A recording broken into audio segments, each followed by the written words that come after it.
Good morning and a very very happy morning. We are reading the Ikigai journey. हम समझ रहे हैं इस बुक को, पेज नंबर 84, और हम 10वें स्टेशन पे हैं। और गैसुकू, ये वर्ड हो सकता है मैं थोड़ा गलत प्रोनाउंस कर रही हूँ, मैंने इसको चेक किया, मैं इसको नेट पे खोज नहीं पाई। और सब टाइटल है शिनकेंसन सेशंस।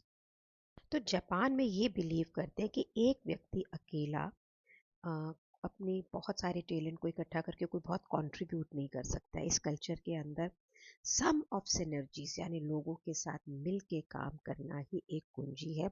इंडिविजुअलिज्म से ग्रोथ नहीं होती। जो भी काम हम कर रहे हैं ना, उसे बहुत बूस्ट मिलता है जब अलग अलग लोग अपने अलग अलग टैलेंट के साथ में इकट्ठे काम करते हैं। चाहे वो अपना अलग अलग उस प्रोजेक्ट के अंदर काम कर रहे हैं, लेकिन वो इकट्ठे होते हैं। जिस समय ग्रुप एनर्जी प्ले में होती है ना, तो जो अ, हर एक के अपने अपने ड्रीम्स हैं, सब अपने अपने सपनों को देख रहे हैं, अपनी तरफ ग्रो कर रहे हैं, तो हर बंदा इंस्पायर्ड रहता है। शेयर स्पेस करने से एक एनर्जी आती है बहुत ही पावरफुली, और लोग तेजी से काम करते हैं। तो कुछ एग्जाम्पल्स हैं यहाँ पे जो बुक में दे रहा है। A scary retreat. तो आज से 200 साल पहले एक इंग्लिश राइटर्स का ग्रुप जो था, वो लेक लेमन जिनेवा के अंदर इकट्ठा हुआ, जहाँ पे लॉर्ड बायरन ने एक मैंशन रेंट किया था। पोएट पर्सी भी आए अपनी वाइफ मैरी के साथ में। बायरन के पर्सनल फिजिशियन भी थे, पॉलिडोरी। और ये मीटिंग जब टेक प्लेस की, तो वहाँ पे ये डिसाइड किया गया कि इसको मीटिंग में से जो भी कंटेंट निकलेगा उसको हम बोलते हैं ईयर विदाउट समर्स। और यहाँ पे लॉर्ड ब्रायरन ने एक सजेस्ट किया अपने दोस्तों को और अपने डॉक्टर को, एक गेम प्ले करें कि सब जने अपने आप को एक कमरे में बंद कर देंगे तब जब तक कि वो एक हॉरर स्टोरी नहीं लिखेंगे। सब ने स्टोरी लिखी। जो डॉक्टर थे पॉलिडोरी, उन्होंने जो लिखा वो लेटर, और उनकी फर्स्ट नॉवल बनी द वैम्पायर, बहुत ही फेमस रही। मैरी जो कि शैली की वाइफ थी, उन्होंने मालूम है कौन सी नॉवल लिखी? फ्रैंकेनस्टीन, वर्ल्ड फेमस नॉवल है ये। और वो कहाँ से इंस्पायर हुई? जो ये लोग आपस में, उनके हस्बैंड और पॉलिडोरी बात कर रहे थे about the research at that time, कि जिस समय की कॉर्प, जो आदमी जो डेड बॉडी होती थी, उसको इलेक्ट्रिसिटी देते थे ताकि शायद वो दोबारा से जिंदा हो जाए। और अगर ये कॉन्वर्जेशन नहीं हुई होती आपस के अंदर, लोगों ने ये गेम नहीं खेली होती, तो ये कभी भी क्रिएटिव मास्टरपीस बनता ही नहीं। जापान के अंदर जो ये वर्ड है गैसुकू, ये यूज़ होता है कि कुछ कुलीग्स आपस में मिलते हैं एक जगह पे कॉमन ऑब्जेक्टिव के साथ में, और इम्प्रूव करने के लिए टोटल टीम के आइडियाज़ को। जो लोग एक जैसी हॉबी में होते हैं, एक जैसे गेम खेल रहे होते हैं, वो भी इकट्ठे मिलते हैं ताकि प्रैक्टिस कर सकें अपनी हॉबीज़ को। मार्शल आर्ट को वहाँ पे बहुत फेमस है। मीटिंग ऑफ साइट होती हैं, और इंजीनियरिंग सर्कल में इसको हैकेथॉन बोलते हैं। मैं भी एक कोच को जानती हूँ, सिद्धार्थ राजशेखर, वो भी उसे हैकेथॉन बोलते हैं, और वो सारे अपने स्टूडेंट्स को इकट्ठे करके और फिर इवेंट करते हैं। हम सब चाहते हैं कि हमारा जो पैशन है, जो हमारा काम है, हम उस पर टाइम डेडिकेट करें, अपनी इकिगाई को डेवलप करें। लेकिन जनरली हम घर में कितने बिजी होते हैं ना, बिना कुछ करे भी बिजी होते हैं कि नहीं, हर रोज़ की ज़िंदगी में। और ये कोई हमारी गलती नहीं है। इतनी ज़िंदगी के अंदर घचर पचर है, इतनी पजल्स हैं। वैसे ही हमारा जो रोज का रूटीन है, उसमें से टाइम निकालना ही मुश्किल है। कभी कभी हफ्ते में एक दिन कोई ड्राइंग सीखने चले जाएंगे, कुछ म्यूजिक सीखने चले जाएंगे। आप सोचो, अगर आप 3 महीने तक हर हफ्ते कोई ऐसी क्लास कर रहे हो, तो 12 घंटे 13 घंटे लगा रहे हो, उसमें क्या होगा? अब आप ये इमेजिन करें कि आप किसी वीकेंड में एक होटल के अंदर अपने 3 4 दोस्तों के साथ में पहाड़ों के बीच में वही ड्राइंग कर रहे हैं, पूरे 12 घंटे पेंटिंग कर रहे हैं नेचर के साथ में सराउंड करते हुए। तो आप ये बताओ, क्या आपको सेम रिजल्ट मिलेगा? उसमें भी आपने उतना टाइम भी स्पेंड करा, और इस पे भी आपने इतना टाइम स्पेंड करा है, बताइए। यहाँ पे राइटर अपनी लाइफ से एग्जाम्पल देता है कि 2 वीक पहले मेरी जो डिपार्टमेंट सेक्रेटरी थी, उसने बोला कि तुम्हें गासुकू के लिए जाना है। उसने मुझे एक्सप्लेन करने की कोशिश की कि ये क्या होता है, लेकिन मैंने तो सिर्फ ये समझा कि मुझे एक वीकेंड ट्रिप के अंदर जाना है। मैं और मेरे कुलीग्स बहुत ही एक्सपेक्टेशन के साथ में एक जो ट्रेडिशनल होटल होता है रुकान, वहाँ पे पहुँचे, डिनर लिया फ्राइडे को, और फिर मैंने हॉट टब के अंदर, बैम्बू ट्रीज के अंदर आए, enjoyed being there near the Mount Fuji. मैंने सोचा कि अगर वो मुझे इस चीज़ के लिए पैसे दे रहे हैं, तब तो बड़ा मज़ेदार है। सैटरडे को मैं सुबह 5 बजे जब उठा, हम सब उठ गए थे, हमने ब्रेकफास्ट किया एक मीटिंग रूम के अंदर, और फिर कंपनी के चेयरमैन ने हमें बताया कि हमसे क्या एक्सपेक्टेड है।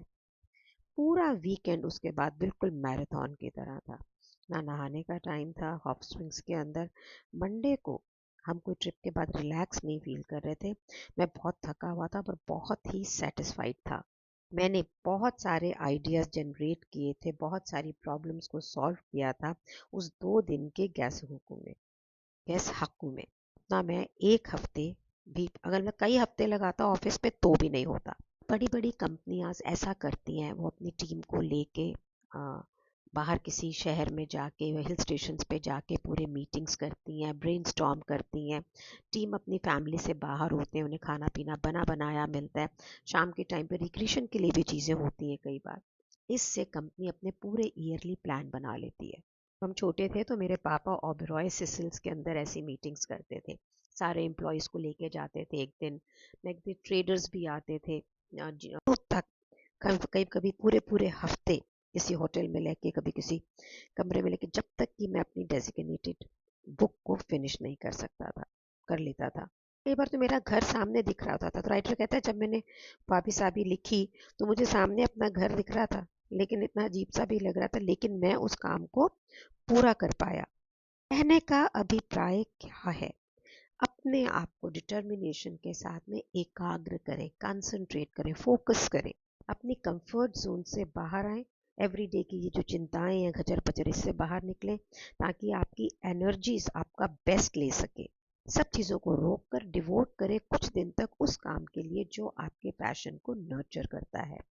तो आपको ये शिनकेनसेन सेशंस को ऑर्गेनाइज कैसे करना है? तो जापान में जिसको गैस हुकू बोलते हैं, उसे राइटर कहता है, हम उसे शिनकेनसेन सेशंस कहते हैं। यहाँ पे हम टाइम डिवोट करते हैं एक्सक्लूसिवली एक एम्बिशियस प्रोजेक्ट में, और उसको कंटिन्यू करते हैं टाइम तक। कई बार ये घंटे होते हैं, कई बार कुछ दिन होते हैं, सारी डिस्ट्रैक्शन को बाहर रख के। और मोस्टली ये ऐसी जगह पे होता है जहाँ पे कि हर रोज की जो चीज़ें हो रही होती हैं डिस्ट्रैक्टेड, वो बाहर हो और हम फोकस कर सकें। ऑब्जेक्टिव क्या है कि क्वालिटेटिवली मींस बहुत अच्छा कंटेंट, जो भी आप एक कदम बढ़ा सकें, जो भी आप चाहते हैं, जो आप करना चाहते हैं। आपको करना कैसे, स्टेप बाय स्टेप इस बुक में दिया हुआ है। सबसे पहले आपको एक दिन कमिट करना है, समय कमिट करना है। जब शुरू से आखिर तक आपको जो जो करना है उसके आपने पॉइंट्स लिखने हैं। अपना ऑब्जेक्टिव, सेकंड पॉइंट है, डिफाइन करें शुरू करने से पहले, कि मेरा सेशन कब खत्म होगा, मेरा सेशन कैसे होगा और क्या होगा। सब सेल फोन बंद कर दीजिए, कोई भी कम्युनिकेशन जो है, जैसे ही आपका काम शुरू हो उसको बंद कर दो, जब तक कि आप उस काम को करना करें। अगर बहुत सारे लोग आपके साथ ग्रुप में शिनकेनसेन सेशन कर रहे हैं, तो आप उसे एक दिन पहले लें, ताकि डिनर के अंदर सब लोग एक दूसरे के साथ हों, एक दूसरे को जानने लग जाएं, और एक अच्छा एटमॉस्फेयर क्रिएट करें आपस में जितने भी अटेंडीज हैं। और अगर आप इसको खुद कर रहे हैं तो फिर आप एक नई जगह जाएं, ताकि आप डिस्ट्रैक्शन से बिल्कुल बाहर हों। दूसरे लोगों के साथ भी आप ऐसे शिनकेन सेशन कर सकते हैं जो आपके पैशन को शेयर करते हैं। अब यहाँ पे आप कोलैबोरेटिव टूल्स यूज़ कर सकते हैं, स्काइप है, हैंग आउट है। एक दूसरे की कंप्यूटर स्क्रीन में एक दूसरे की शक्लें देख सकते हैं at one time log in करके। ये इम्पॉर्टेंट है कि सारे पार्टिसिपेंट्स फुल्ली मोटिवेटेड रहें, ताकि वो सर्फिंग ना करना चालू कर दें, इंस्टाग्राम ना देखना चालू कर दें। वो जिस जिस चीज़ के लिए आप वहाँ इकट्ठे हुए हैं उसी में रहें। मेरे को तो ना बहुत सारे आइडियाज़ आ रहे हैं, तो मैंने क्या समझा कि अभी हम ग्रोथ के लिए चले हैं, कोई अकेले चल रहे हैं या बात करते हैं, फिर घर में कहीं कहीं दिमाग लग जाता है, फिर और टॉपिक में लग जाता है। इससे अच्छा एक चीज़ जिसको हम करना चाहते हैं, जो हमारे जीवन में हमें प्रोग्रेस दे सकती है, हम अकेले या कुछ लोगों को लेके सिर्फ उस पे वर्क करें ताकि वो आगे बढ़ जाए। I think that is fantastic, it is too good. I am definitely going to do this.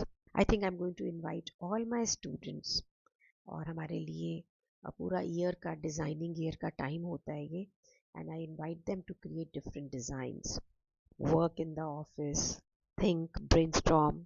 I think this is going to be lovely.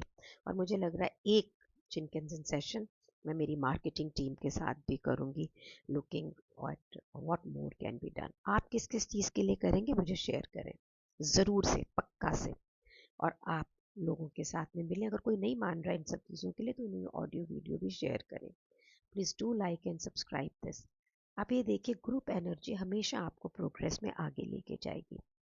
And आपकी प्रोग्रेस इस बुक का या मेरी रीडिंग का ही मंतव्य है, और आपके कारण मेरी लाइफ में भी प्रोग्रेस हो रही है। Thank you so much for being in my life. Thank you so much.